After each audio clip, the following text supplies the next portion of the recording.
They're permanent, and they're ratified in blood, means they're enforced by blood. The enforcement of a covenant is always death or war or vengeance. They knew that there was government instability in a polygamous society because of the strength of clans and bloodlines. I don't think polygamy or monogamy is a big deal. I think dowry and the bride price is the big deal. Hello, all. Thank you for joining us on the Mansplainers. Today, we're going to discuss what the ancient world had to say about the terms of marriage and also marriage from the perspective of the Old and New Testaments. I'm joined by my co host, Dr. Stephen Baskerville, and we're also joined today by Michael Sayan. Thank you for being here. Thank you, guys.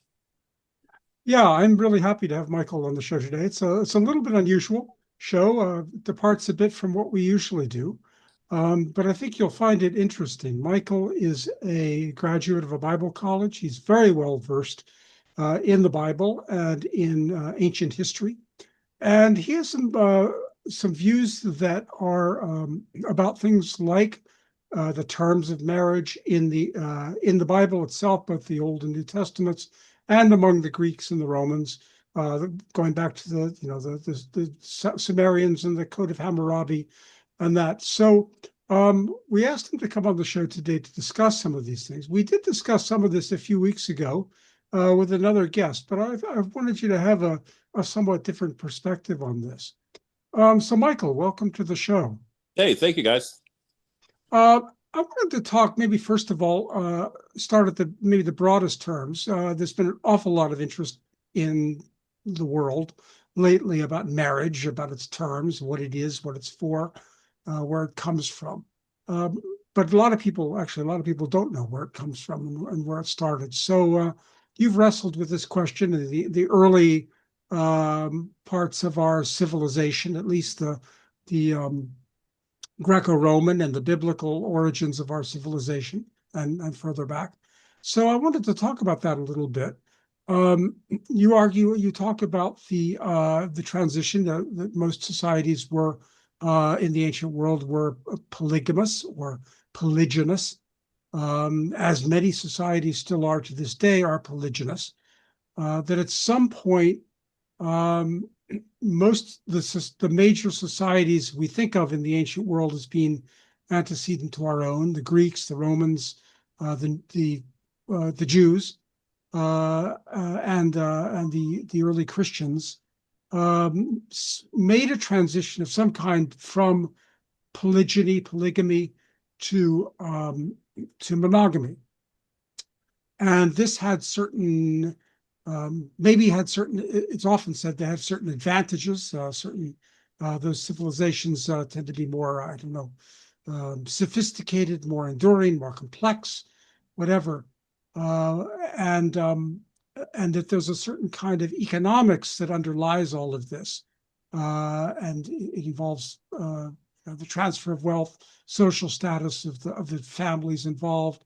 It involves maintaining a standard of living, helping the new family, thrive and prosper, and so forth. So let's talk about that. Let's start maybe with the concept of polygyny and polygamy on one hand, and monogamy on the other. Societies are mostly polygamous in the ancient world. I use that common phrase. But some made a transition to monogamy. You push back a little on this. You're not so sure that this is necessarily a positive change. Is that right? Right. That's correct. I've been studying Old Testament, New Testament marriage, and so it's really about what is understanding God's desire, His design, and then being able to go from it. What we live in today, everyone would agree that it is not God's design for marriage. We live in a place that, as you fought for, repealing no-fault divorce laws, just everything that you could probably, feminism, anything that you could probably imagine what God designed marriage to be, is we're living in an opposite side of the world. About 100 years ago, 95% of the women were married as virgins. Today, statistically, women marrying only 5% marry as virgins. So it's a really flip-flop design. We believed in financial or arranged marriages. Today we're under the love marriage, which Paul Elam has been vehement about, courtly love and chivalry. But yeah, it's a real we're starting to push back because the churches are not pushing back. They're not pushing at all. They're not only pushing back against society, which is the original design of the church, but they're not teaching or pushing its congregants to live in a godly fashion. They'll have sermon once a year on divorce and remarriage, and they'll admit that there's some feminism in the church, but they'll just tell all the young men just to get married. Close your eyes, put on your rose-colored glasses, and go into the marriage blind, and then open up your eyes while you're in the marriage. And the church will defend women tooth and nail all through the divorce process. So, as you know, I stand behind you, and I've known you for many years, and I stand behind you, fighting to repeal no-fault divorce laws. Well, let's look at these civilizations that you talk about. I mean, if you just look at them on a superficial level, the Greeks and the Romans were among the first to shift from polygamy to monogamy.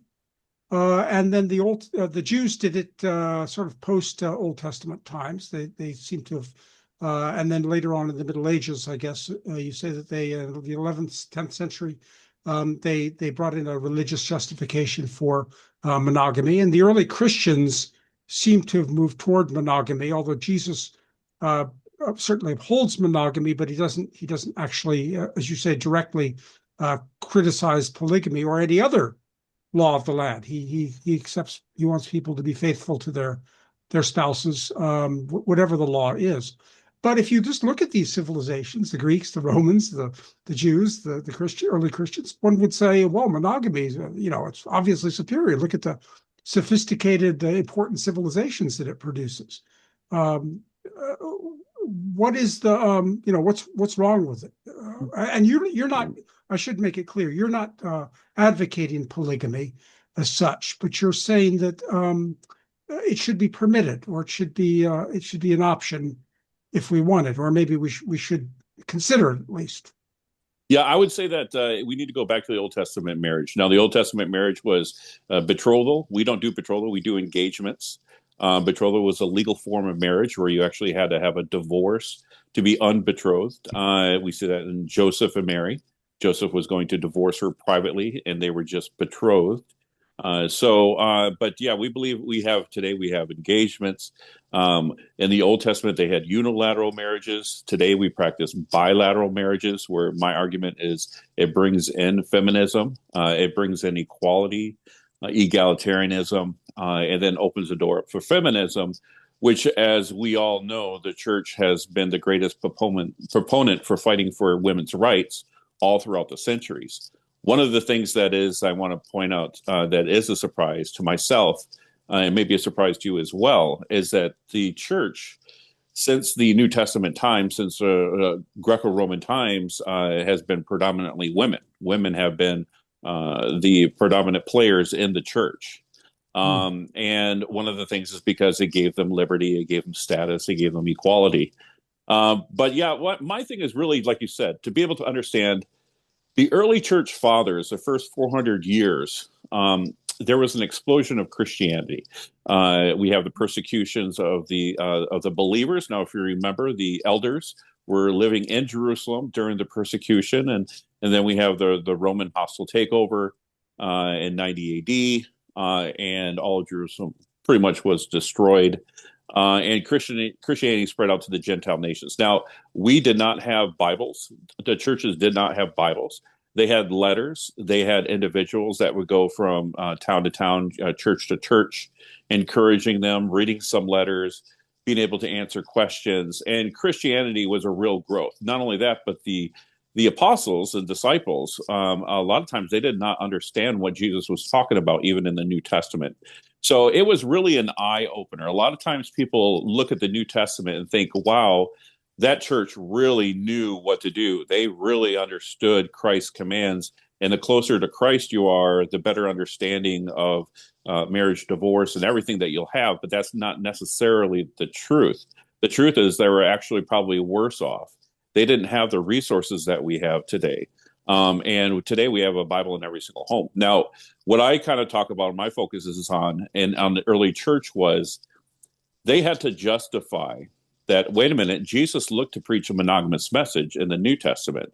But when they look at the Old Testament, it's strictly polygamous. It opens a door to polygamy. There's polygamous laws. There's laws to do if you have slave wives and free wives. There's laws on if you take captive women. You let them shave their hair, cut their nails, mourn the death of their mother and father, and then you force them to be your wife. And if it says after a time, if they don't please you, you set them free. You don't sell them because you humbled them. And now this is in the Old Testament. So we have a lot of different despairing marks of the Old Testament and the New Testament. And so when it came to the early church fathers, they were like, okay, what do we do with this polygamous message? Jesus seemed to preach a very monogamous message, though you are correct. He didn't specifically say monogamy is the only way, or that a man should only have one wife and you have two wives, it is a sin. Jesus taught people how to live righteous in the community and the society that their civilization that they were living in at the time. But they had to justify to themselves, well, what about the patriarchs of the Old Testament? Were they living in sin? Were they practicing adultery by marrying many wives? And so they just came to the conclusion that in the fourth century, the church eventually came to the conclusion that polygamy was adultery. And then from there, later on around the 6th century, 7th century to the 11th century, the church basically said, hey, it's a sacrament. And they did not allow divorce or remarriage. But the old church fathers and the Christians of old, they had a really hard time, just like we do today, justifying the different marriage structures of the Old Testament compared to the New Testament and what Jesus seemed to preach. They just seem like polar opposites. And honestly, the Roman government, they loved the Christian church because a Christian church preached a monogamous message. They preached a hardcore monogamous message. And so if there was any religions that the Romans wanted to adopt, it was the Catholic Church. Because the Catholic Church was the only one that says, hey, let's go ahead and push socially enforced monogamy. Let's push monogamy on the people. And anything else was barbaric. And that's what the Roman law said. The Roman law and the Greco-Roman law and the Greeks were like, hey, any practice of polygamy was a barbaric method. And it was usually used as a coup where clans would get together and overtake the government. And that's what they meant by the barbaric message. And they pushed against the government. But in a monogamous society, there is no clan to push against, and so there really is a monogamous message push strength to the state. The polygamous message pushes strength to the family, and that was the primary difference between the two. I want to come back later to that point about you just made about clans. It's very interesting and it's potentially very relevant today. But before we go further, I want to introduce the economic element here, which you talk about, and we had Shah talking about this on our show a while back, and that is that the polygamous society, which seems to come first, is based on, I suppose, in some ways you could argue it's based on biology, in the sense that a man can have more than one wife and can satisfy more than one wife, and can impregnate more than one wife, if he can support her, if he can acquire her the economic foundation for this is the bride price, where the man or the man's family pays the woman or her family a price, and so he can basically acquire as many wives as he wants, and he has the leverage too. The implication is that he's paid for it. She's passive, and he can do what he wants. He has the control over almost a kind of property. Whereas when monogamy comes along, that the economic foundation underlying that is the dowry, which moves property in the other direction. It's property that the wife's family pays to the husband or his family. It's not freehold property. The husband doesn't own it. It's a kind of usufruct, and it's in the kind of a trust, I suppose you could call it. But anyway, the property moves the other way. toward the from the wife's family to the husband's family, and this has various advantages, I suppose. It helps to offset the earnings that the husband. It's a contribution from the wife's family for the earnings that the husband is going to have and the support he's going to have to provide from there on. Now, your point is that this shift, though, toward monogamy, because of this payment, because of the dowry, that the dowry actually increases the bargaining leverage, or at least potentially, of the woman and her family. Now, this is interesting. Is that, do I understand your suggestion? Because you don't seem dogmatic about it, but you do seem to suggest that this is a possibility. Yeah, I think I would be more dogmatic. So what happens is in the Code of Hammurabi was just really good. Now that's not the earliest accounts of marriage and divorce, but they did do a couple of things interesting. They practiced monogamy, and they also practiced the bride price and the dowry at the same time. And the dowry really played the primary role in any monogamous society. You'll hear Shaw talk about that. So dowry and monogamy are usually go hand in hand, and polygamy and bride price usually goes hand in hand. Now, in a truly polygamous society, women are not allowed to divorce. Now, the theory or the reasoning behind that in most polygamous nations are because dowries are very, very expensive, or bride prices are very, very expensive. So if you can imagine, a woman gets sold for a bride price. The father, say, gets $50,000. I think that was they're doing that in China, and he gets $50,000. Then imagine that if she had the ability to divorce her husband, she divorces her husband a year later, and then she goes back on the marriage market and she goes back for the bride price for $40,000, and then she gets another 40,000, divorces the next guy.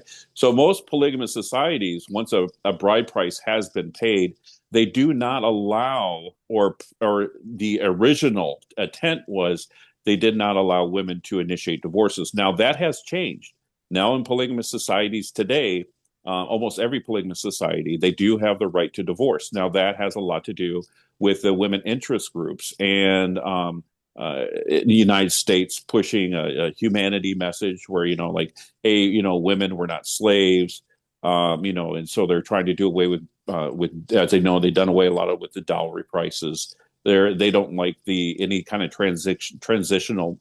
They claim that it causes violence of the woman and death of the woman, which is kind of an interesting thing. I'm going to take a break on that for a second, but the one interesting thing that you will find out is that divorce is the highest rate of divorces in polygamous societies. Now that's because in polygamous societies today, women have the right to divorce, such as the Muslims. The Muslims allow the women to initiate divorce. So the primary fighting in polygamous marriages are women fighting for resources and attention of the husband. And when the women have a right to divorce and they're fighting for status inside the marriage or fighting for resources in the marriage, women, if they have a right to divorce, if they have the ability to divorce, they will divorce. So in polygamous societies that allow women to divorce, they have the highest divorce ratio compared from polygamy to monogamy. However, in a truly polygamous society, where it's the bride price is actually called the purchase price, you'll see that in the Code of Hammurabi, that was actually originally called the purchase price. In the Old Testament and New Testament, the bride price was originally referred to as a price or a purchase price. And so that purchase price is that, hey, you're basically purchasing the womb of the woman. And now you have reproductive rights over your wife because you're purchasing that rights of these exclusive childbearing rights of that woman. That's how come in the Old Testament, it was only adultery if a married woman was committing adultery, because the exclusive rights that you paid for the reproductive rights, if another man had sex with your wife, that actually not only violated property rights, but it also could violate your inheritance rights, because it was very hard to prove if the baby she had, who's it belonged to, without DNA testing in the Old Testament and the New Testament. So that's how come when it came to women and faithfulness, the scarlet letter A, it was all about if a woman was found unfaithful, even in Roman societies, you were forced to divorce her. You didn't have a choice, because they knew that it would really mess up inheritances. And in Rome and Greece, since the monogamy was all about inheritances, if they found out that your wife was messing around with other men, and that child may not be an original Roman citizen, right? It could have been somebody from a different land or a different nation or non-citizen, and then Rome would be then basically that inheritance would be given to somebody who is not an originally Roman citizen. So I know I spoke on a lot of points, but when it comes to polygamy originally and in the Bible, women were not allowed to divorce for those reasons. Well, that's very interesting. That strikes me as, well, first of all, I'm reminded of the law in England, at least, adultery on the part of the Queen was treated as treason Yes. because it was on the same principle. It was tampering with the succession. But now that how is that connected? This just now occurred to me. I haven't thought about this. You said that an adulterous wife might be fooling around with someone who's not even a Roman, not even a citizen. How does that tie in with the biblical objection to Jews taking strange wives, taking wives from the foreign nations, and adopting their methods of worship?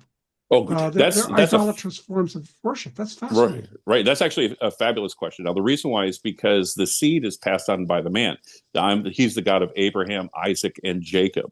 So the Jews originally, Scripture and Jews believe two separate things. Jews believe that the seed is passed on by the woman because of prophecy and Genesis, where Genesis 3, when the serpent was getting cursed, and it said that the serpent's seed, and then it talks about the woman's seed. So what the Jews will tell you is, well, the seed is passed on by the woman. So if you have a Jewish mom, but your dad's not Jewish, you're Jewish through your mom. And you're not a Gentile like your dad. The genealogy or the seed is passed on by the woman. They got that incorrect because they don't understand that when that's talking about the seed of the serpent and the seed of the woman, it's a prophecy to Jesus Christ being the seed of the woman because there was no seed of man. So basically, that was a prophetic message of Jesus, which they misconstrued. Now, in the Old Testament, it's very clear that the lineage and inheritance is passed on from the man. So the God of Abraham, Isaac, and Jacob's the seed of man. You'll hear that a lot. So what happens is that when you have children, especially in the Old Testament, and there's a divorce, all children stayed with the father because they were his seed. So in a divorce, no matter who filed for divorce, or actually only the man could file for divorce, but no matter what the reason for the divorce, the man always got the children, because it was through his seed, and his inheritance and lineage was passed through the man. The woman was just a vessel, according to Scripture. That's interesting. I want to talk about something else you brought up, closely connected. I have to resist the temptation to get into the biblical exegesis and the biblical principles, but it is fascinating. And just to preface it for those who are not, have not had a background in biblical studies and that, what fascinates me about this is the way marriage law is closely connected with forms of worship. It's also connected with politics, with terms of politics. For example, you point out that there are, in law to this day, there are basically two forms of agreement. There are contracts, which we all understand. Contracts are bilateral agreements between two parties, and we think of contracts as being bilateral agreements between two parties. We think of marriage as being a contract between a man and a woman. But you point out that in the Old Testament and I think primarily under polygamy, the marriage agreement is not a contract. It is a covenant. It is a unilateral covenant where the man promises unilaterally that he pays the bride price unilaterally, and that he promises whatever protection, provision, to support, to look after the welfare of the wife. but she doesn't actually have to agree to anything. She doesn't have to say, okay, I'll do this, I'll do that. All she has to do, there's one requirement of her, and that is she be faithful. That's correct. Fidelity. This is fascinating. This precisely parallels God's covenant with Abraham. God says to Abraham, I will make you and thy seed a great nation. He doesn't say, if you behave yourself, Abraham, then I will make you a great nation. He simply says, unilaterally, I'm going to make you and your offspring, your descendants, a great nation. He doesn't say, then you have to do this, then you have to circumcise, you have to do this. No, he says, you will be faithful. You will be faithful. He doesn't say if you are faithful. He says you will be faithful, and I will make you a great nation. There's no two ways about it. This is the way it's going to be. And the marriage covenant was exactly the same terms. It was, I will take you as my wife, and you will be faithful. And there's no two ways. Am I overstating this? No, that's actually perfect. So the marriage covenant in the Old Testament is unilateral, and God's covenant with Abraham was unilateral. It was covenant with Abraham and his seed. So we're under a unilateral covenant where God offers a promise. Our performance is just to be faithful, and that's how come in the Old Testament it was idolatry was considered adultery. Adultery, exactly. The English Puritans picked up on this, by the way. They ranted on against the idolatry of the Catholic Church during the Reformation. And they pointed out that the idolatry that they objected to in the Catholic Church was tantamount to was a form of adultery. That's why they called the Roman Church the whore of Babylon. Right. Right. So, but the implication of what you're saying is fascinating because it shows that the terms of the marriage agreement, the marriage arrangement, reflects the terms of the, for want of a better term, political, religious, I should say, religious/political arrangement, religious really, of the society. The terms of God, and God, when the children of Israel are unfaithful, when they misbehave themselves, when they chase other gods, idolatry, what does he do? He initiates a bill of divorce, and that's the word that is used. I will divorce you. I initiate a bill of divorce against you for your chasing other gods, being idolatrous, being essentially adulterous. Yes, and the great thing too is about that is that when you learn about contracts, there's partial breaches and material breaches. Now, partial breaches are small infractions, right? Stuff that doesn't break the holistic idea of the contract. But a material breach or a total breach is when you have violated the contract so much that it's irreparable, unfixable.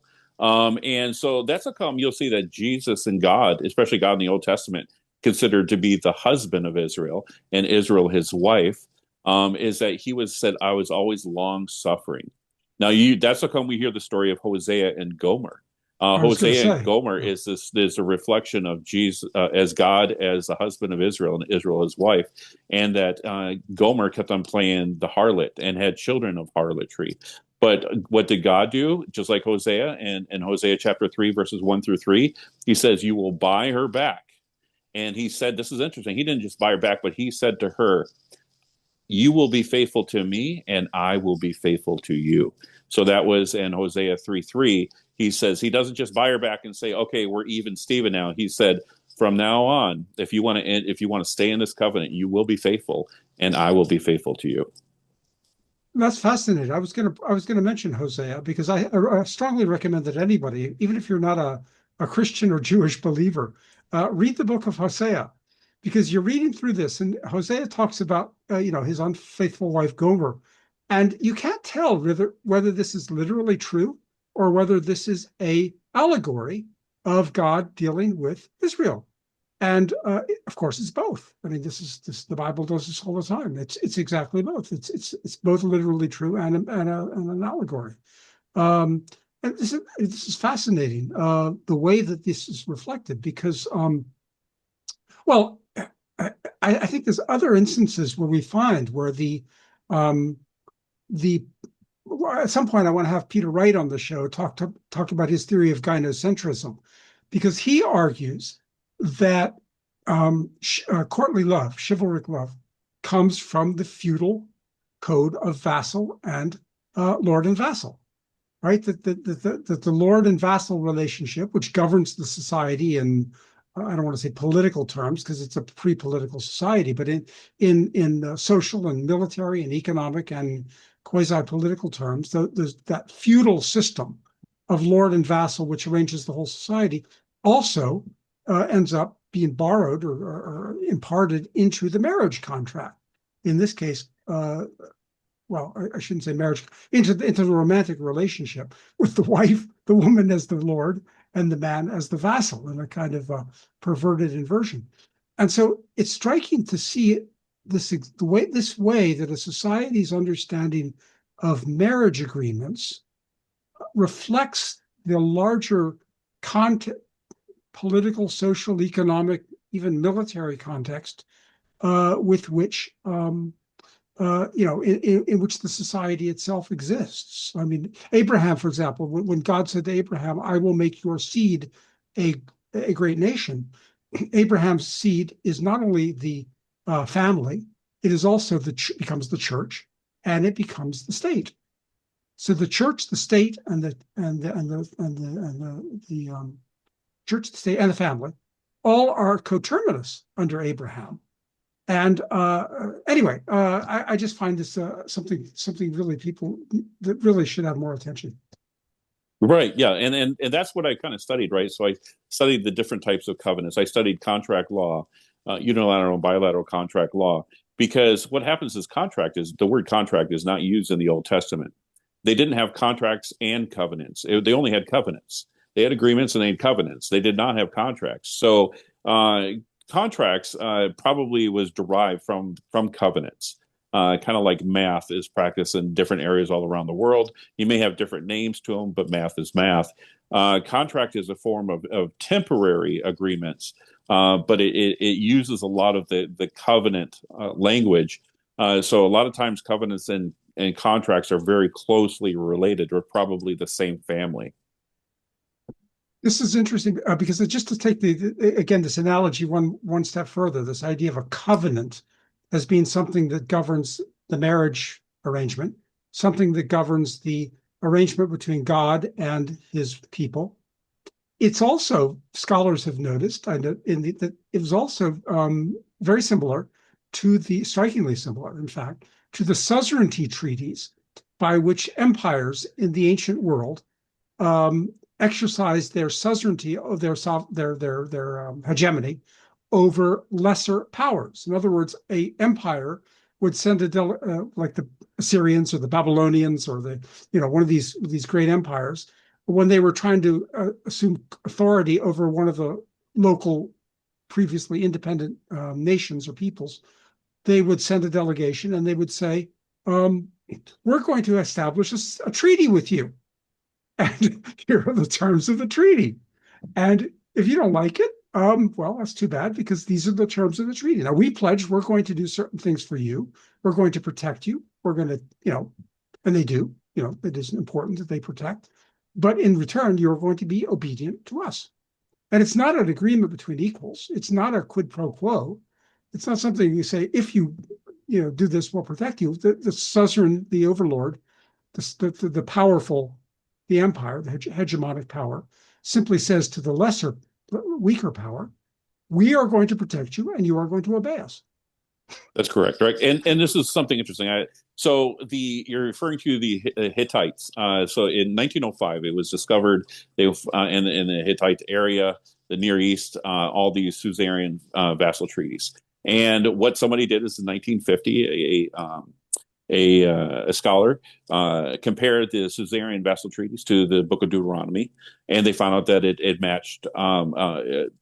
It matched, like it had the prologue, then it had blessings and cursings, and then it matched step per step exactly how these guys would taking the animals, splitting them in half, and then walking between them. Now, something interesting is that though they entered into a bilateral agreement, the suzerain said, "Hey, we will protect you in time of war. If somebody bigger than you comes in, we will go and protect you. However, we need from you, we need some kind of taxes or compensation. We need fidelity, where there could only be one suzerain, but there could be many vassals, just like you see in the polygamous marriages in the Old Testament. It was considered an adhesion or a boilerplate contract, where it was a take it or leave it. Basically, hey, you'll agree to this, or we'll just kill you all right now. And what happened? There was only one side enforcement. So the suzerain would be only one who had the power to enforce it, and so the vassal would make what was considered blessings and cursings. The blessings would be, if I obey the vassal, I will be blessed with this, unilateral land grants and so forth, and blessings and prosperity and protection. But if I violate this covenant, then there's going to be the curses, and that curses is a list of enforcements that the suzerain could give to the vassal. Now, the vassal could not enforce the covenant on the suzerain. So if the suzerain broke his promises that he will protect the vassal in time of needs, the vassal does not enforce it, but what he does is he asks his own gods to enforce it. So it was bilateral agreement between the gods that says the vassal and the suzerain says, hey, if either of us break this, bilaterally let our own gods destroy us, right? Which is, and they would put these treaties in their own temples, and then the vassal would read it amongst the people once a year to remind them of their pledge. But it could only be unilaterally on one side enforced. And then we see that in the marriage covenant, where only the man could initiate the divorce. So unilaterally, though they entered into a bilateral covenant, the man and a wife, that the man promises that he will give his wife certain provisions and protections, and that the woman, that she doesn't make any promises, she accepts the promise. So she accepts to be in this. But however, when you look in the Old Testament, God is the enforcer of the man and the woman. And we see that in Proverbs. It says an adulterous woman that God he says in Proverbs, it says, woman, you have been unfaithful to the covenant you made to your God. And then to the man in Malachi 2, where it says, man, you have been unfaithful to the wife of your covenant. So God is the enforcer, man or woman. If you guys, either of them, break the covenant, however, it can only be unilaterally enforced by divorce by one side, the powerful nation, and that would be the man. So there's a lot of similarities between the suzerain vassal treaty of blessings and cursings. Now, and it's the same thing with Abraham. The Abrahamic covenant was the same type of covenant. However, it didn't have curses. So the difference, so when you see a covenant in the Old Testament has blessings and curses, that's bilateral, where it could be enforced by minor or material breaches by the suzerain. But when you see a covenant that only has blessings, that was considered more a gift or a promise for performance, or a unilateral, where the only thing the only thing that Abraham could do to break the covenant is to be unfaithful to God. And that would be to deny the faith, or to lose the faith, or to walk away from the faith. Faith is what made Abraham righteous, not circumcision. Circumcision was a sign of acceptance to all the people of the nations, that we are followers of God. But the performance of the covenant was that they had to walk in faith. But God says, hey, that faith that you have, I gave you that faith. I'm just telling you not to lose it. So it's not like Abraham or we have to work and work out and create our own faith. But no, we just have to walk in the faith that God gives us. Or like we hear the story of the master who had three servants. He gave one servant one gold piece. I forgot what it was, but it was like a denarius or whatever he gave him. He gave another 5, and he gave another 10. And the one with the one, he said, hey, I buried it because I knew you're a harsh Lord. And then when he came back from his long journey, he says, here's that one back. And he says, you wicked servant. You could have at least put it in the bankers and got some interest. And that's the same point with us, is that God gives us faith. And now what are we going to do with it? And that's where faith turns into works, which creates value, which is the exchange of value needed to make a contract or a enforceable covenant. So there is a kind of tension in there. I mean, there is a tension between the unilateral I mean, this is what the Protestant reformers went through, and they were struggling with predestination. You know, if you take God's promise alone, then it becomes, I mean, it's like predestination, but that doesn't mean you just do whatever you want. And you know, you've still got to watch your own behavior, your own P's and Q's, and behave. You know, so there is an element of that, as I guess the Book of James says, um, of works and you know, in faith. But Bradley, sorry, were you trying to? Did you want to say something? Well, Sorry. at this point, okay, I really the information that both of you, I'm not as well versed in Bible studies as both of you are, Sorry. but no, it's no. I mean, I'm appreciating, I'm absorbing all this, but I'd also like to know if you can you sum up what you would like to implement from the past? For example, if you, let's say, went right now, if possible, over a brief checklist of what we should implement or what you think we should, because we're dealing with the here and now, and there are some things about the ancient world which we scrapped, probably reasonably so, and there are some things which we scrapped which I think are good that I think we should implement now. So, what from this talk, I mean, from the information you've given us, what do you think we should now implement in a short form? Should it be arranged marriage, polygamous marriage allowed, unilateral marriage? What would you like to sum that up as? Well, I think that when we look at Genesis and the first five books of Torah, I think what we see is God's design for marriage, and that was it was allowed polygamy when God married two wives. You see that in Jeremiah 3. He said that he did not want to practice polygamy, but he had to marry the unloved to marry the loved. And that's the story of Jacob marrying Rachel and Leah. Jacob never wanted to be in a polygamous marriage. Jacob just wanted to have Rachel, the girl of his dreams, the apple of his eye. But what happened was Laban, who represented Satan, tricked him. So if you had to ask me what do I think the perfect thing is, the interesting thing is this is what I say, and Dr. Stevens said it correctly at first. I'm not promoting polygamy or monogamy. What I'm saying is that God's design for marriage and design for us and how we live can be practiced in either, which is interesting. We could practice a godly marriage in a socially enforced monogamous society. We can practice it in a polygamous society. Because when you look at the New Testament, Jesus was not about changing laws. He was about changing hearts. And he said, hey, you see in 1 Corinthians 7:10, he says, Paul says, this is what Jesus commands, the Lord commands, not I, right? This is what the Lord commands. Man, don't divorce. Women, don't divorce, right? Women, don't separate. Man, don't leave your wife. Don't divorce. That is God's command for you. And we see that in Matthew 19:9, or Matthew 19, where a lot of people miss. When Jesus said, let no man separate what God joined together, he was being very literal there. It wasn't just hey, this is the suggestions, right? We don't call it the 10 suggestions, but the 10 commandments, right? So Jesus wasn't just making a suggestion there. He was saying going forth, he says, from the beginning, in Matthew 19:8, it says, from the beginning, divorce was not so. Jesus points to the Pharisees and Sadducees when they came to trick him, he said, hey, rather than arguing about divorce or talking what's right about divorce or who's allowed to divorce, from the beginning, divorce was not so. That was not in God's original plan.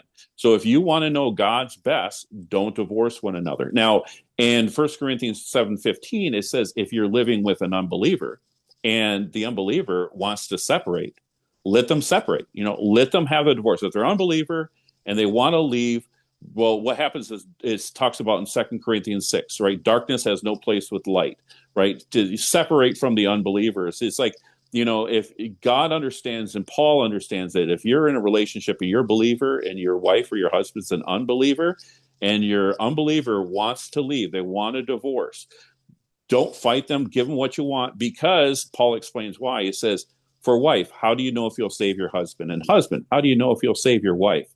So he's saying you don't know if they'll be saved. And he says, God, and then he actually says, for God has called us to peace. So so the justification for divorcing an unbeliever, if they want to leave, is God has called us to a higher standard, and that's to have peace with this world. And if you're forcing unbelievers to stay married to you, like if we went back to the Old Testament, that would be very problematic. So Jesus just says, obey God in whatever civilization, society, and laws that you have. Now, we see that also in the New Testament is that the women had a lot of liberty. They had the ability to divorce their husbands in the New Testament. They weren't obeying their husbands. They were loud in church. So Jesus told women, hey, obey your husband as the law also says, right? If you have any questions, ask your husband at home, right? Don't be disruptive in church. So, and that's 1 Corinthians 14. So he tells people, right, women, obey your husbands, men. And then it says slaves. You know what it says about slaves and slave masters in the New Testament? It doesn't say, hey, slaves, fight it doesn't say slaves, ignore your master. God's your master, and you can just leave anytime you want. And he doesn't say to the masters, set all your Christian masters, set all your slave free. He doesn't tell them how to handle their laws. He just says, hey, if you're a slave master, remember, you were slave once in the land of Egypt, and slaves, obey your masters, not as eye pleasers, but as if you're serving the Lord, right, wholeheartedly. And then 1 Corinthians 7, it says, hey, if you're a slave, right, be the slave for the Lord's sake, and basically be the best slave that you can be, right? But he says, but if you can become free, use it so you can utilize your more talents to serve the Lord. The same thing with marriage. It says if you have a wife in 1 Corinthians 7, be as though you did not have a wife. Where it says, for you, if you have a wife, you seek the things of the world to please a wife. And wife, you'll seek the things of the world to please a husband. Therefore, don't just run off and get married, but serve the Lord wholeheartedly and without distraction. Paul says, I don't tell you this, put a leash on you, but I tell you this so that you can serve the Lord wholeheartedly without distraction. And so again, if I had to say, you know what, there is no perfect legal system in this world that we can obey God if we obey the legal system. However, we really should only push against the legal system if it's telling us to do something immoral. And that was the people who designed the Declaration of Independence and so forth in the United States. Our whole idea was with our people, it tells us to obey the government because it was appointed by God and they don't have a sword in vain. However, our forefathers who created this great nation said, we understand that there's a point where after a great trail of abuses that you of your inalienable rights that God gave you, that you push back and then you say no and you fight for your independence. And so that was the design of America, right? And that was that, hey, you only push against tyrannical laws. But if a law is not telling you, or if the society is not telling you to do something evil, then you obey it. If that limits you to one wife, that limits you to one wife, right? But just make sure that when the outside world sees our actions, that they accuse us of evil, that they will end up glorifying God in the end, realizing that we live righteous lives. And that was the main thing about Jesus. Live righteously wherever you're at, regardless of the laws and the society, because there is no perfect society, there is no perfect laws. That's how I'd have to sum it up. I can't help pointing out here, as you were talking, I was thinking of Carl Zimmerman, who the sociologist, and he points out that he argued that it was social contract theory that introduced in the modern world the idea of divorce, and that the Americans kind of divorced Britain with the American Revolution, and again an example of how the pursuit of a more perfect union, as the Constitution says, may have inspired similar rebellion on the part of women. According to Barbara Defoe Whitehead, the American Revolution period was accompanied by a burst. She calls it a burst of divorce. We may want to think. They may give us some food for thought about our own revolution and some other revolutions as well. Could I try and answer Bradley's question in light of what Michael has been saying here, possibly? And that is that, going back to the covenant, the tension between covenant and contract, and the tension in the sovereignty treaties and in the contracts, covenants that God makes with the Jews. There strike me as you were describing that there's a tension in there also between a kind of the unilateral one, which does reflect the superior power relationships of one side over the other. But there's also, in the intervention of God as a kind of arbiter, an egalitarian element to it. So there's on the one hand, it does kind of reflect a reality about which side is the most powerful and which side is the weaker. But it also tries to incorporate an element of equal justice or equal, equality before the law, equality, at least equality before God's law. I can't help but point out a kind of parallel between today in contemporary international relations, because we are, in some ways, we're almost going back to those suzerainty treaties. I mean, Donald Trump is very much pushing a foreign policy of the United States, which asserts American empire. It asserts American hegemony over weaker powers like Venezuela and Greenland and Canada and Mexico and Latin America. Um, and one of the things people are concerned about is what suffers from this is the system of international law, which is based on a more contractual, and possibly on a fiction of equality of states. So, we all we've gotten habituated to this idea of international law as all these contracts between states, equal states. And yet Trump is coming along, as is to some extent China and Russia and Iran. And they are saying, well, fine, you can have your international law if you want, but, we call the shots. We've got the guns and we call the shots. I'll end it at that. I don't want to go on about international relations, but it seems like that kind of nice, tidy, contractualist world, that world of legal fictions, that world of legalisms, is kind of going to pieces in some ways. And what's being maybe what will replace it is a world where we have more kind of covenants and fewer contracts, which are not devoid of justice necessarily, and not devoid of egalitarianism where it's appropriate, but that more likely reflect the relationships of power that exist between nations, within nations, between spouses, in various human relationships. Can I say something real quick on that? Actually, it's really important. So in contract words, it's called duress. Now, duress means that I was forced by a gun to sign a contract. And we'll see that in a boilerplate contract or an adhesion contract. This is where there's a greater and a weaker person, right? A party inside of a contract. Judges do not like to enforce those contracts because if there's a greater party and a weaker party, they're saying that, well, there was probably signed under duress.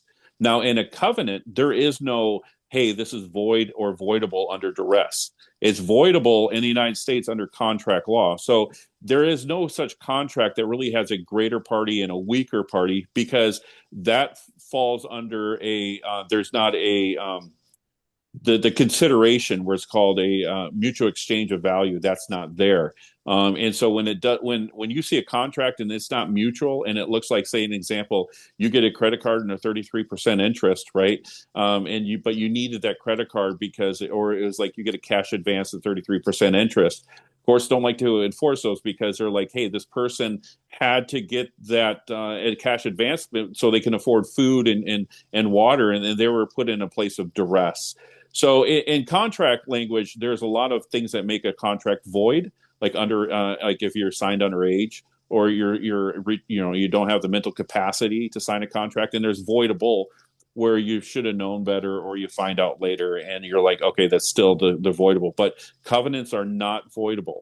So because they're enforced by blood. So in the Old Testament, you'll see where one party was tricked by another party and they entered into a covenant in the Old Testament. What happened was the people, really interesting story. I'll say this real quick. This makes sense. Two people came, walking down the road with moldy bread, with ragtag clothes, and they came up to Israel and they said, "We heard you are a great nation, conquering all these nations in the Old Testament, and we ask we come here as term of peace." And then so they said, "Are you local?" Right, because God told them to destroy all the local inhabitants because their abominations have reached the high of gods, and God was going to take vengeance on them, right? So it was talking about the 9 abominable nations, and they said, no, we're not them, we promise. And then the Israelites looked in their bag and saw moldy bread and saw their clothes were tagged and dirty, and they were like, okay, these guys are from far away. They entered into a covenant with them, and they're like, haha, we're part of the local system that God told you to destroy, but you just made a covenant. So what did they do? They honored their covenant. So Honor their covenants, covenant. yeah, covenants are they're relational, they're permanent, and they're ratified in blood, means they're enforced by blood. So that's where the word covenant comes from. It comes from the word cut, where they cut the animals and the blood would shed. And that's how come Jesus said, when he gave them the wine, he says, "Hey, this is the blood of the new covenant." And that's how come, like, adultery. When you commit adultery in the Old Testament, you die, right? Man or woman. If you commit adultery, you die, because that's the penalty. That's the blood covenant. It's been violated, and the violation of adultery is death. So the enforcement of a covenant is always death or war or vengeance. The enforcement of a contract is always through courts of law, and usually penalties, financial, or through imprisonment. And we're tempted to believe that that's better, that that's an advance in civilization. But I wonder if it always is. I mean, there's times when, courts have become notoriously wishy-washy. And I mean, what I'm tempted, we had a couple of weeks ago, we had David Edgington on, who I know you know, and one of the themes that we discussed briefly, I want to talk about this some more, was the way that the religious ethic and churches and Christianity has vacated marriage law and left it to the courts and lawyers. So the result of this, and you've basically presented us with one more consequence of this, because what it means is that marriage law is no longer based on covenants. It's now based on contracts, and contracts, as you say, can be broken. That's right. That's right. Broken. Yep, contracts are temporary, covenants are permanent. But so the fault lies here not with the men in the church. It lays on the pastor himself. It's the pastors who are usually hired by board of directors, which usually have feminists or women or people who don't know scripture well. They're hired in these churches, and it's the pastors who are the ones who are at fault, because it's the job of the church to push against. They are the morality, or they're the moral compass of the state. And what happens is the church pastors, I'm going to be very clear, are the ones who are refusing to do the job, and tradcons are nothing more than laymen's of the pastors who are out there, the little demons, right, doing the bidding of the feministic view of these pastors. So to make it very clear, tradcons are not the problem. It's the pastors who are the problem with these churches, and they're trying to please the women, trying to empower the women. They don't understand scripture. And tradcons are the white knights of the church that are sent out with the blessing of the pastor. Interesting. Yeah, Bradley. Yes, I want to ask you about egalitarianism. Now, I've heard and read you say that monogamy creates egalitarian societies. Now, my first question on this is, are you referring to an egalitarianism within the marriage, or do you mean a sexual egalitarianism throughout the broader society? Because my understanding, and I could be wrong here, I'm not a historian, is that for most of Western civilization's time, there has been sexual egalitarianism, meaning that a rich man cannot simply hog women, and it gets men of, let's say, ordinary status who are not rich or higher on the status totem pole a shot at forming families. So which one is it? And also, what are the broader effects of this?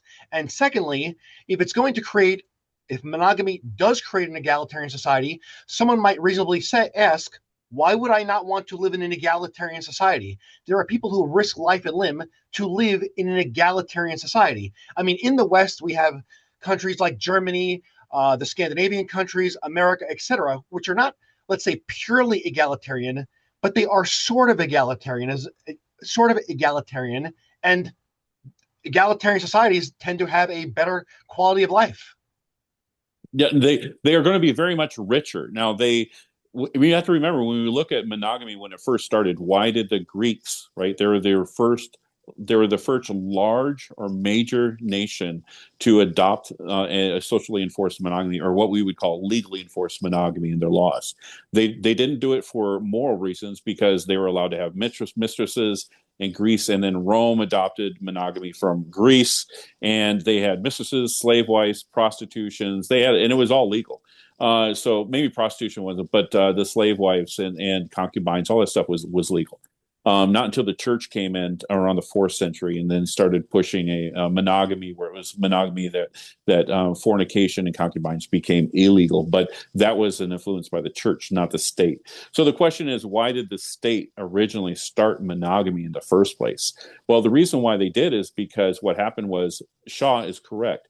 When we went from the hoe to the plow, all of a sudden having land was very valuable, because before we went from the when we were at the hoe, land wasn't that valuable. You'd have like an example, like today we'll have people plant a little garden in their backyard for some tomatoes and some carrots, right? They have enough for their family. You don't need a really big land to be able to provide food for your family, right? But what they noticed is that when we went from the hoe to the plow, now when you did the plow, not only did you have food for your family, but you had a lot of food left over, and that food could be sold. And that means people could focus on other things rather than agriculture. They could focus on the industrial side. And then you have people having a surplus. And so what happened was Greece realized that, hey, if we can keep the land together, right? And rather than being given to, like an example, if you have a polygamous marriage and you're rich and you have a lot of land, and say you have 5 wives and they each have 5 kids, so now you're looking at 25 kids. And when it comes to inheritance, and you spread that out and you give each wife a portion of land and their kids portions of land, well, those lands stay very small, and that therefore you never leave the whole culture. You stay in the whole. Everyone just stays locally with the whole, with a small garden. But when you go from the hoe to the plow is when you keep the land together, which created classes of people, really, really rich and really, really poor. But that also did is that gave the excess financially to the government. So the government made a lot of money. But not only that, but in a monogamous society, or we'll say this, in a polygamous society, the average age difference could be anywhere from 15 to 25 years difference between the man and the woman. And so you have all the young men going off of their time of war. We see that in the Old Testament. David did not go off as in the time of war like the other kings, and he slept with Bathsheba. So what happens is there is a time of war because all these young kids, right? They were not married, and prostitution a lot of times are legal in those civilizations. Matter of fact, prostitution is legal in more polygamous societies than it is monogamous, to fulfill the sexual needs of the young men. But you know what? With all that energy, they just fought for wars, which is great, because in the Middle East, it was all about war. It was all about having enough young men for war. So in a polygamous society where the old men married and the young men didn't, well, that was great because you had more men for war, which means that you had a better chance of winning that war. Now, in a society like us, where it's a peaceful society, we don't need a lot of young men for war. Since we don't need a really young men for war, those young men have a lot of energy, which turns into crime and to violence. So in a large industrial civilization, polygamy doesn't seem to be prosperous because of all the young men creating violence and not being able to focus that in a war type of situation. Now, sorry about that. Go on. But no, I don't want to cut you off, but I just don't want to lose my thought. Wouldn't that be Sure. good then? I mean, that's, for example, Yeah. if we had, let's say, for Sure. example, earlier marriages, isn't that, well, we're not doing early marriage right now. No, people are taking, who knows how long to find mates these days. So, I mean, it used to be that people just married their high school sweetheart or college sweetheart, and that was it. And now we're seeing society unravel. Well, not only for this reason, I think it's one reason, because exactly of what we're talking about here. Right. So it's a perfect example. So what happens is that, have you seen the story of Fiddler on the Roof? Now, Fiddler on the Roof is a great example of the difference between monogamous marriage and polygamous marriage. Now, in a polygamous marriage where bride price marriage and a dowry system. If you see the bride price, the butcher, who was an old man, the same age as the girl's father, Tevye, they were the same age. And what happens is that the butcher didn't even let the young girl know that he liked her. She said that he was a butcher. He see her come in sometimes. She looked really young. She looked really pretty. He would like to marry her. Tevye agreed on, and they both says, okay, we'll pay a bride price for that. Now, but however, she fell in love with the young man who was the daughter fell in love with the young man who was her age, because she was around him all the time. So what happens is in a monogamous marriage system, you have what's called a love marriage. Now, the love marriage is that you'll have a tendency, women have a tendency to fall in love with men their own age because they'll be playing volleyball, they'll be going to school. That's the stuff they're doing with, right? So they tend in a love marriage, the women are in charge of choosing their mate, right? That's how come love marriage started in the first place. They were called charity girls in the late 1800s, early 1900s. They were called charity girls because the prostitutes would say, look at these charity girls. They're exchanging dinner and a movie for sex. And so they were giving out sex for free. That's why they were called charity girls. And that's where the word, that's where, but before the 1900s, they did courting, where the parents had a role, right? Because they still carried that from the, when you're looking at transitional marriage, you have to have the parents involved because the woman cannot financially afford it on her own. So marriage is a family ordeal because everybody in a family, uncles, nieces, aunt, what they all have to pull in money to be able to give the girl a dowry, right? To be able for her to be able to marry a man of equal status or possibly even higher status. But what happens in a love marriage, right? The woman's like, no, I want to choose my mate. The guy's like, what? I get sex for free. And then so what he became a chivalrous. He married in a chivalry, right? That's where chivalry came back popular in the 17th and 18th century in America because of the switch from the dowry to the love marriage. So chivalry became a big thing in love marriage. Chivalry was not important in transitional marriage, right? Why would it be, right? Chivalry is only important in dating. Dating and chivalry go hand in hand. So what happens is that you have the man will say anything that the woman wants to hear. She will try to trap the man by sex or getting pregnant out of wedlock, right? We'll have a shotgun marriage. And then what will happen is that they'll end up getting married at a young age. But because the United States was financially doing so well and the industrial age is doing so well because of monogamy, is that they could survive on their own. So young men and young women could get married at the age of 18. You know, they could get an apartment, they could get a job, and they could be fine. But you're looking at the 1700s and 1600s, they didn't have apartments. They couldn't just run out and get a full-time job or a career. It was like it took a while to build that wealth in the early centuries. So in the later centuries, we had so much money, it worked as a detriment because it empowered the children. Like an example today, right? Kids today have so much money, they could buy a car at 16 years old and they could buy a cell phone, right? They have all the freedom and the liberty of an adult at the age of 16 to 18. They can do anything they want. And guess what? Parents can't legally stop them most of the time, right? They have social networks so they can get pornography. They can get anything they want, how to design and build weapons, right? That's where we're having a lot of disgruntled young men and transgenders who are going in with machine guns, shooting up high schools, and not the college, right? Not so much colleges, but a lot of the high schools. Because what happens? They have a lot of money and they have a lot of resources at a very young age. So monogamy gave society more money, and then the women wanted the decision to be able to choose who they married. Like in the story of Tevye, the girl did not end up marrying the butcher. Tevye gave permission for his daughter to marry her high school sweetheart.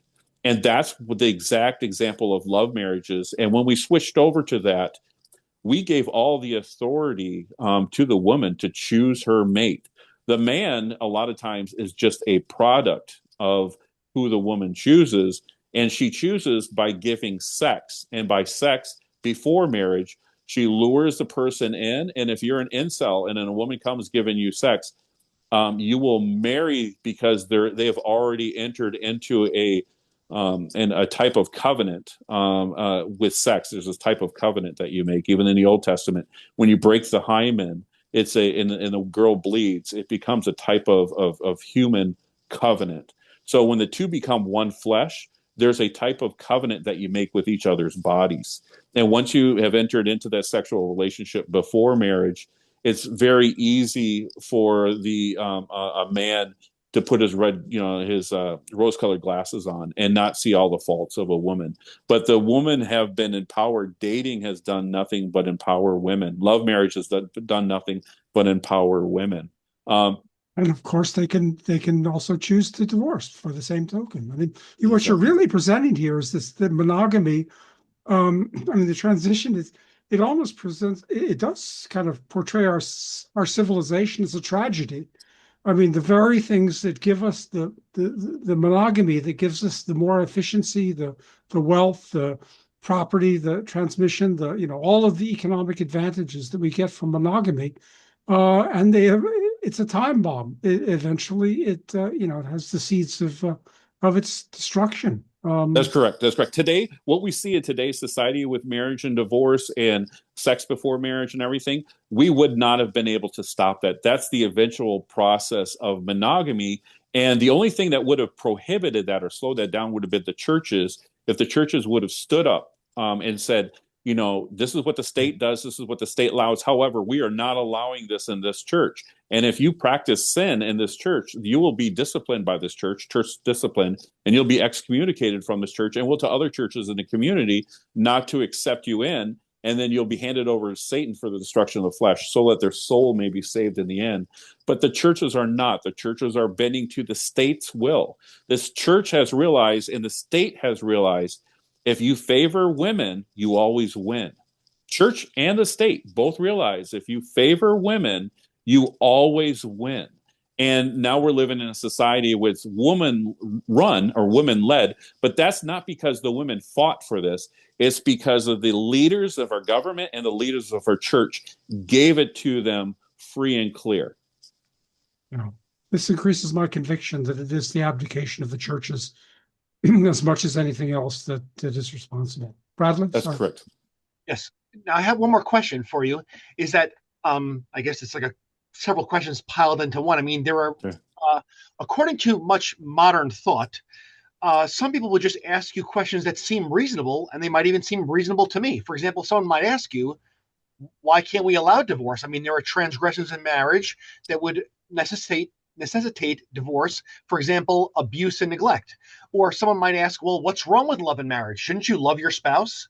And when someone might ask, well, are you talking about arranged marriage? Are you talking about, let's say, a hard arrangement where, someone just lines someone up with a spouse? You don't know this person. Well, tough luck. This is the guy or gal for you, and you're doing it. Or is it a soft arrangement in which the children have some say in it, meaning that, let's say, there's a veto by the daughter or a veto by the father or something like that, where it's softer and there's more agency on the people who are going to get married. I mean, those are three questions, but this is kind of a cluster of questions that would arise from Right. what you just said. And I have answers for all those questions. So we'll start real basic and lead me or stop me if I go astray, because I have sometimes be a storyteller, right? So first of all, that there's an old saying: if you can argue somebody into church, you can argue them out of church. Same thing with marriage. If you marry for love, what does a woman say right before she divorces? She says, "I no longer love you." Why does she, to a woman, when a guy hears "I no longer love you" and they're married for 20 years, he says, "So what? I stopped loving you 10 years ago." Like what are you talking about? Like, what is love? Like, I feed you, I clothe. Like, what is that? Right? It's like, it's like that he has a sense of duty. But when a woman says, "I no longer love you," what she's saying is, "I want a divorce." She's not saying, she's saying, "Hey, we're going to go to family counseling right now. And if that doesn't work, I'm going to have a divorce." And that's what because if a woman marries for love, she divorces when they're no longer in love. And that's the danger. Now, and when it comes to China and other civilizations that marry out of duty or arranged marriages, statistically, arranged marriages last longer than non-arranged marriages because they marry out of duty. And when you marry out of duty, right, like a transactional marriage or an arranged marriage, you don't divorce because you no longer love them, because that's not why you married them. Right. So you're making this social contract with them that if you marry for love, that you divorce when you're out of love. And that's the deal. That's what happened in ancient Rome, when all of a sudden you could just leave the house, and it was called divorce by separation. And when you left the house, and after a short period of time, you were just considered divorced. You didn't have to file any legal papers with the state, right? You just left. And a lot of people, divorce their marriage became really high at that time. But yeah, so and that was the first time that no fault divorce was actually integrated. The second time it was integrated was under Marxism in 1917, Yes. and that was the other time, right? Because Yes, exactly. Yes. the state realized it hated the nuclear family, so it hated that the man is the leader and there's not an equality. So the only way to be able to destroy the nuclear to destroy the governance of a person's own home was to destroy that home, and that was to give the women the power to make the decision to leave, because women are emotional. They make their decisions based upon emotion. So a woman will always divorce based upon emotion more than the man will divorce based upon emotion. And the woman typically divorces because she's unhappy with the current state. A man might divorce because he sees another girl that he would rather marry. But that with the women, it's not the case. She usually does not divorce because she fell in love with somebody else. Usually she divorced or started a relationship with somebody else because she is done with the relationship she's currently in. So she's already emotionally divorced before she physically divorces. So, anyways, long story short, giving women the power of divorce is not in the Bible. It's not in the Old Testament. Matter of fact, in the New Testament, Jesus never gave women the power to divorce. It says in the New Testament, Jesus, when he's talking to this is really important. So 1 Corinthians chapter 7, it's a church. It's called the Corinthian church. It was a church of Corinth, which is in Greece. And so when he's talking to a Gentile church that had a mixture of Jews and Gentiles, majority Gentiles, right, who did not know the law of Moses, and he says to them, hey, woman, don't separate from your husband. But if you do separate, which is a form of divorce, don't, it says, if you do separate, remain unmarried or reconcile. Those were her only two choices. She was not allowed to remarry. And then it says, Jesus said to the man, okay, man, don't leave your spouse, right? Don't separate, send her away, don't push her away. But he said to the woman, if you do separate, if you are divorced, remain unmarried or reconcile. There was no, Jesus made it very clear that if a woman filed for divorce, regardless of the reason, she could not remarry. She's to remain unmarried or try to reconcile with her ex-husband, because divorce simply was not allowed for the woman, because Jesus and God in all of his wisdom realized that the subordinate, given the ability to divorce, will always choose divorce because there is a form of being ruled by, right? Matter of fact, Genesis 3:16, that you shall desire a husband. However, the husband that you desire shall rule over you. And that rule over you is a very negative connotation, right? It's not a positive, like, hey, I get to have a husband rule over you. So there's a headship and submission, right? Like we would have with the children. Imagine if we told our children in the United States that at any time, if you want to, you can leave your mother and your father anytime you want. The kids would be leaving their mother and father all the time because they would be basing it on immaturity. They'd be basing it on emotion. And they just wouldn't, because they're not equipped with that ability. So God doesn't give them that ability. Same thing with the wife. The wife is not equipped with the ability to be able to initiate divorces. So God in the Old Testament and the New Testament does not give women that ability, realizing that they'll more than likely take advantage of that because they are in a submissive type place where they'll want their freedom. There's one other thing I would like to talk about, but maybe not tonight. I think we'll save it for another time. And Sure. Lately we've had Roger Devlin on. We're going to have him on again, talking about the way we're moving back toward polygamy, kind of de facto polygamy. With the sexual revolution and with the breakdown of marriage and the breakdown of these norms, that we're having a kind of de facto return to as if polygamy is the kind of default, the natural position. And natural doesn't necessarily mean the good practice, but it's the one that's the closest to our, the most consistent with our natural inclinations, I suppose. That's probably a big subject. Maybe we should talk. Maybe I should save it for another time. But I thought it'd be worth thinking about a little bit. Well, that's what I can say really quickly about that. So, because you can still have bride prices in a monogamous society. Matter of fact, the Jews did that in the New Testament. They still practice. Jesus paid the bride price for the church. The Jews were still practicing the bride price in the New Testament, even though they were practicing monogamy.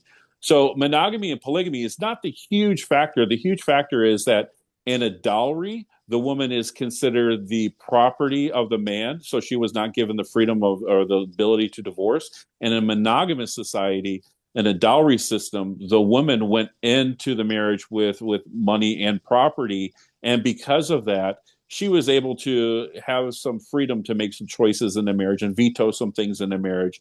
And she also had a way of escape if things went bad or something like. She always had that security blanket. Where in a bride price situation, women did not have that security prices. They would be, if they were divorced, like they'd be sent out of the home with nothing, no kids, no house, nothing but the clothes on their back. But a dowry system is a little different. So I would put the majority, if you ask me, polygamy and monogamy, was that important? I'd say it's less important compared to a bride price society and a dowry society. We'll have to have you on sometime with Paul Elam and Shaw because I think this part of what you're saying is at odds a little bit with what they advocate bringing back the dowry as a way of giving the woman, at least I understand their position. I shouldn't put words in their mouth, but bringing back the dowry as a way of giving the woman, she needs to bring something to the table. She needs to contribute something economically to the arrangement, so she has a stake in the arrangement, and this will discourage divorce. Um, you're saying basically that this gives her more leverage, which makes it easier for her to initiate divorce. Well, I think it gives her a security. Now, really quickly, I know we got to end here, but I got to say this really quickly. The Jews went through this problem. So, in the time of Jesus in the first century, they brought in their marriage contracts, the ketubas, right? And in the ketubah, what happened is Jews realized they had two problems. One thing is that the bride prices were way too high, and and people were not getting married. And then the second thing was that divorce was too high. People were getting divorced. So what they did when they created the marriage contract, what they said was, okay, what we'll do is we won't charge only but like a gold shilling, right? Just something really small on the front end, but we'll create these marriage contracts that are like dowries that basically say, hey, if you divorce your wife or you die, then she gets the bride price on the back end, which is the same thing as the dowry. So they brought in these marriage contracts to say, hey, we're going to lessen the bride price and give the dowry on the back end because that's basically what it said. But the man had to. She didn't come into the marriage with the dowry. He had to pay the bride price on the back end. So he paid her dowry if he divorced her unlawfully, or if he ended up dying, that was taken out of his estate. Because a lot of times women could not own property back then. So as far as if the man died, their husband died, in most societies back then, a lot of times it went to his family. It didn't go to the woman a lot of times. So, but yeah, a long story short, the Jews wanted to handle that problem, and they figured that, hey, we'll use dowry as a leverage to prevent men from divorcing their wives, and we'll use dowry as leverage from women divorcing their husbands, because whoever the innocent party is gets to keep the dowry. And that's in all societies, and that's what Jews try to do as well. But that and that sounds reasonable and logical, but what that does is it changes it from a bride price, and where the man the man only commits adultery with a married woman, to now in a monogamous society, according to the laws, it's adultery for both the man and the woman, married man and the married woman, to have fornication with somebody else who's not your spouse. And those laws changed. And when that changed, there was equality that changed. There was a bilateral contract that changed, and it brought in the ability for egalitarianism. But they always tried to prevent egalitarianism by having really strict laws in monogamous societies when they started. But those laws eventually changed and started giving women more rights. So, yeah, I say that the basic principle, if you go into a marriage with a dowry, the woman is not considered your property. When you go into the marriage with a bride price, she is. That was considered a purchase price in the Code of Hammurabi, as well as in the Old Testament and New Testament. So there's a big difference of what was the ideal of the woman going into marriage. Am I the property of my husband? Or do I have some property that he can never touch? And so I have some flexibility, I have some control, I have some authority. I have that created independence inside the marriage. I see. Okay, that's interesting. That's very interesting. Well, this has been fascinating. Bradley, did you have anything else to add? Well, I was going to add what you just said. I was going to say the exact words you said. That this has Yeah. been fascinating and highly educational, and I appreciate both of you for providing me with the education I received in this episode itself. And I Do also you? want go ahead. Sorry, I just want to make the book links to his book. That's all. Links Oh yeah, to Michael's book. yes, I was going to get to that. Yes, Okay. Sorry. yes, marriage. Here it is. Here it is. Here it is. Yes, and then I'm going to include links to your book. Are there any other sites or platforms that people can find you on? I speak on a lot of shows like Dr. David or Dr. Stephen Baskerville. He was on he spoke with a lot of people in family law, and then he also speaks in the Red Pill and the Manosphere movement. So he's kind of all over the place. You'll see me a lot. I'm hoping to get some more. I really want to push a message of understanding the Old Testament marriage, and is there anything we can get from it? But because one thing I will agree with Shaw and Paul Elam and most people is that transactional marriage is the only type of marriage that is reasonable, the marriage of reason. Love marriage is doomed to disasters, and we're seeing today a society that started with love marriage, and within 150 years, a society that's totally destroyed. And dowry or the bride price, I like the bride price, but either way, it's a family decision, and there is a duty. It's not based out of love. If you marry for love, you'll divorce. The woman will divorce for love. So a lack of love. But that's what I would say. And also, I did not finish Bible college. I didn't mean to. I actually only meant to go there, and I felt like God kind of called me out, and He called me into the ministry. So I went there for a period of time. But I did. I was able to kind of learn how to use resources, and from there, that's where I started. My research on the book was inside Bible college. Oh, that's great. So thank you both for being with me today, and to our viewers, thanks for listening. And to the viewers, if you have any inquiries or perhaps would like to appear with us one day, you could see the contact information below in the description. So thank you both, and have a great day. Thank you, guys. Take care.